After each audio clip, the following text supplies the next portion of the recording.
Latest education update જોવા માટે અત્યારે જ અમારી ચેનલને સબસ્ક્રાઇબ કરો અને બાજુમાં આપેલા બેલ આઇકનને દબાવો. નમસ્કાર વિદ્યાર્થી મિત્રો, આજના વિડીયો લેક્ચરની અંદર આપણે ડિસ્કસ કરવાના છીએ ધોરણ 12 science subject mathematics chapter number 10 સદિશ બીજગણિત એક્ઝામ્પલ નંબર 14-15 સ્વાધ્યાય 10.3 ના બે એક્ઝામ્પલ આજે આપણે સોલ્વ કરવાના છે 14 અને 15 ને.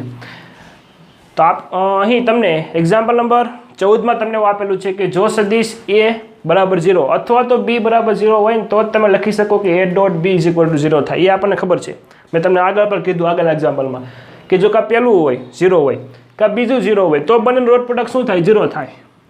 પરંતુ પ્રતીપ સત્ય હોય તે જરૂરી નથી. તમારા જવાબનું ઉદાહરણ સાથે સમર્થન કરો. એટલે કે પ્રતીપ એટલે શું થાય? આનું ઉલટું વિધાન કે હું આ બંનેનો ગુણાકાર 0 છે તો એમ ન કહી શકું કે આ 0 છે ને આ 0 છે. ઘણીવાર એવું બને કે આ બંને 0 ન હોય તો પણ આનો જવાબ કેવો આવતો હોય? 0 આવતો હોય. ખબર પડે છે?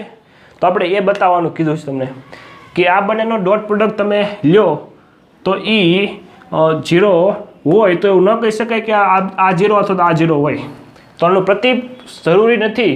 તમારા જવાબનું ઉદાહરણ સાથે સમર્થન કરો એટલે તમને ઉદાહરણ આપીને બતાવવાનું કીધું છે. તો કાંઈ વાંધો નહીં, રેડી. આપણે પહેલાં સાથે સહમત છીએ, પરંતુ ઉલટું આનું સત્ય છે કે નહીં? જો કે સત્ય જ નથી એવું જરૂરી નથી કે આ બંને 0 હોય. તો તમારું ઉદાહરણ આપો એમ કીધું છે. સમર્થન કરતા હોય તો ઉદાહરણ આપો. તો આપણે ઉદાહરણ આપી દઈએ. ધારો કે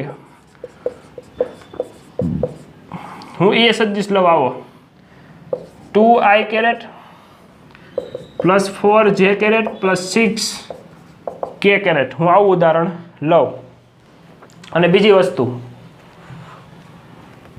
એક મિનિટ, અહીંયા 3 આપણે લઈ લઈએ, 3k કેરેટ. પછી હું b સદિશ લઉં, ત્યાં હું લઈ લઉં 3i. તમે ગમે લઈ શકો ચેક કરવા માટે. ઉદાહરણ તમારી રીતે તમે પણ બનાવી શકો છો. Plus 3j minus 6k caret. Ready? a dot b આપણે 0 બતાવવાનો છે અને એ 0 બતાવી દઈએ તો આપણે કહેવાય કે જો ભાઈ આ 0 છે એનો મતલબ એવો નથી કે a અને b 0 હોય. તો a અને b ક્યાં 0 છે? નથી ને? હા ભાઈ, એમ a ડોટ b આપણે પહેલાં મેળવીએ. જોઈજો તો કે 3 દૂને 6 પછી 4 તેરી 12 એટલે કે પ્લસ 12. આમ જ થાય. I નો ગુણાકાર જેના સહગુણકનો ગુણાકાર અને k ના સહગુણકનો ગુણાકાર. 6 તેરી 18 માઇનસ 18. તો 12 ને 6 18 માઇનસ 18 ઇઝ ઇક્વલ ટુ 0. આવી ગયું? આ 0 આવી ગયું. પરંતુ હું એવું નથી કહેતો કે મોડ ઓફ a અને મોડ ઓફ b 0 હોય, એવું હું કહેતો નથી. તો એનો જો 0 જવાબ આવ્યો તો એનું ઉદાહરણ આપણે એનો લઈ લઈએ તો 2 નો વર્ગ પ્લસ 4 નો વર્ગ પ્લસ 3 નો વર્ગ, 2 નો વર્ગ 4 પ્લસ 16 પ્લસ 9. તો 9 16 ને 4 20 ને 4 29. વર્ગમૂળની અંદર શું જવાબ આવ્યો? 29. એટલે જો a 0 નથી, b જોઈએ. b 0 છે કે નહીં આપણે ચેક કરીએ. 3 નો વર્ગ પ્લસ 3 નો વર્ગ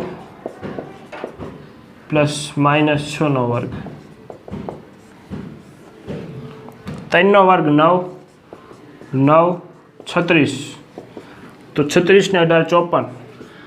54 જ થાય છે. હા, 54.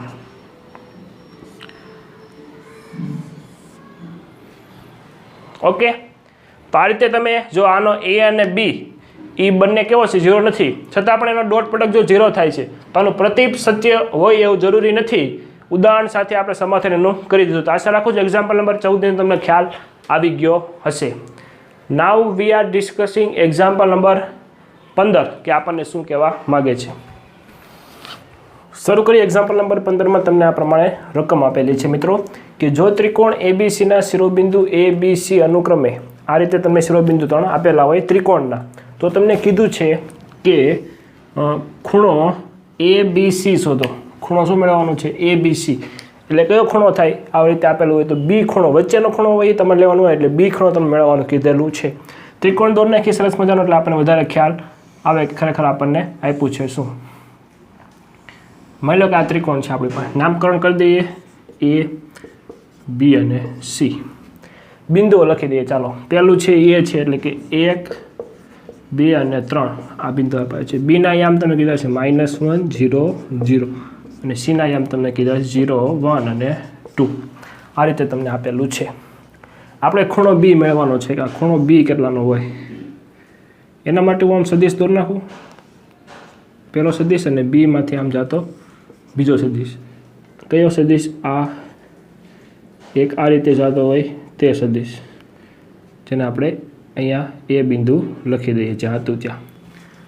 એક સદિશ આમ જાય છે, એક સદિશ આમ જાય છે. ઓકે, હું નામ આપી દઉં એને, એ સદિશ અને સ્મોલ b સદિશ, એવું નામ આપી દઉં. તો હવે બે આપણે શું મેળવવાનું છે? બે સદિશ વચ્ચેનો ખૂણો થઈ ગયો. b એટલે બે સદિશ વચ્ચેનો ખૂણો, a અને b વચ્ચેનો ખૂણો મેળવવો હોય તો બંને ડોટ પ્રોડક્ટ લેવાનું. એની અંદર cos θ આવે, cos θ ને કરતા બનાવો તો આપણને θ મળી જાય કે ખૂણો b કેટલાનો હોય. એની પહેલાં આપણે a સદિશ અને b સદિશ મેળવવા પડે. તો તમે a સદિશ કઈ રીતે મેળવો? સૂત્ર યાદ છે તમને? a સદિશ મેળવવો હોય, જ્યારે આપણે થિયરી લેક્ચર નંબર 1 ભણ્યા ત્યારે મેં તમને યાદ કરાવ્યું હતું, બે બિંદુ તમને આપેલા હોય, સદિશ મેળવવો હોય તો આની અંદર આપણું બીજું માઇનસ પહેલું બિંદુ કરવાનું હોય. આમાં બીજું બિંદુ કયું થશે? આ પહેલું થશે. અહીંથી ઉદ્ગમ સ્થાન છે, સદિશનું ઉદ્ભવ અહીંથી થાય છે, એટલે આ પહેલું. આ બીજું બિંદુ તો 1 -1 કરવું પડે. 1 -1 I કેરેટ આ રીતે લખતા આવડશે. પછી 2 -0 એટલે કે 2, તો આપણે લખી દઈએ કે 2 -0, તમને ખબર પડે તે રીતને. અને પ્લસ 3 -0 કે કેરેટ. તો સદિશ મેં લખી નાખ્યો. જો સદિશ એ બરાબર શું થઈ ગયું? માઇનસ માઇનસ પ્લસ 1 ને 1 2 I caret plus 2 J caret plus 3 K caret લખી નાખ્યું. આવી રીતે મારે b સદિશ લખવો હોય તો મને કોઈ ના ન પડે, લખી શકું. બીજું બિંદુ માઇનસ પહેલું બીજું બિંદુ કયું થશે? આ 0 -1 સોરી 0 -1 તો શું થઈ જશે? +1 એટલે કે 1 I કેરેટ, 1 -0 એટલે કે 1 J કેરેટ અને 2 -0 એટલે કે 2 કે કેરેટ. આવું આપણને બીજો બિંદુ મળી ગયું. b સદિશ, a સદિશ અને b સદિશ આપણને બંને મળી ગયા. હવે આ બંનેનો આપણે ડોટ પ્રોડક્ટ લેવાનો છે. a ડોટ આપણે b લઈએ તો શું થાય? તો કે a ડોટ b એટલે શું થાય? તો કે i નો સહગુણકનો ગુણાકાર કરવાનો, b j નો સહગુણકનો સરવાળો કરવાનો અને k ના સહગુણકનો સરવાળો કરવાનો. તો 2 × 2 લખી દઈએ. 2 × 2 3 × 2 = 6. તો 6 ને 4 કેટલા થઈ ગયા? 10. તો આપણને આ મળી ગયું 10. સૂત્ર લખીએ. હવે પહેલાં તો આપણે મેળવી લઈએ મોડ ઓફ a અને મોડ ઓફ b પણ મેળવી લઈએ કે શું થાય છે. તો square root of mode of a 2 નો વર્ગ 4, 2 નો વર્ગ 4, 3 નો વર્ગ 9. આ રીતે જ મળે, કારણ કે વર્ગ કરવાનો પછી સરવાળો નાખવાનો, વર્ગમૂળ લેવાનું. b મેળવી લઈએ. મોડ ઓફ b ક્યાં છે આપણી પાસે? 1 નો વર્ગ 1, 1 નો વર્ગ 1, 2 નો વર્ગ 4. તો 9 ને 8 કેટલા થઈ જાય? 9 × 9, 9 × 2 18, 18 - 1 એટલે 17 થઈ જાય. તમારી પાસે કેલ્સી પણ હશે. 4, 5 અને 6 સ્ક્વેર રૂટ ઓફ 6 થઈ જાય. ઓકે, તો હવે હું સૂત્ર મૂકું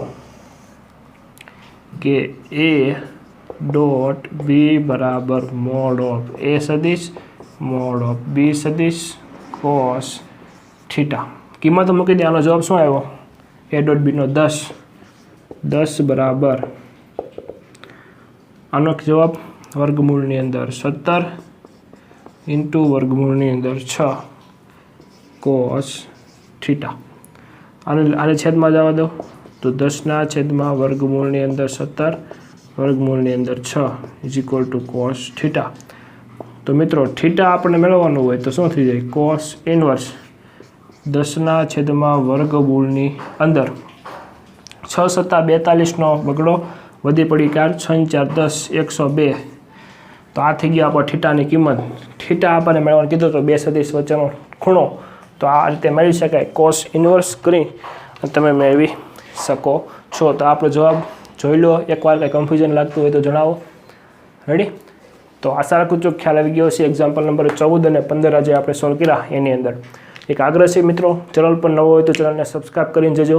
આ ઉપરાંત અમારા વોટ્સઅપ ગ્રુપની અંદર પણ તમે જોડાવવું હોય તો એની લિંક નીચે ડિસ્ક્રિપ્શનની અંદર આપેલી છે, જ્યાં તમને આઈએમપી મટીરિયલ, આઈએમપી MCQ છે, સૂત્રોની PDF મળતી રહેશે, લાઈવ લેક્ચર ક્યારેક ગોઠવીશું એ તમામ માહિતીઓ પણ તમને ત્યાંથી મળતી રહેશે. ઓકે મિત્રો, તો ફરી મળીશું. ત્યાં સુધી મિત્રો ટેક કેર, બાય બાય, જય હિન્દ, જય ભારત.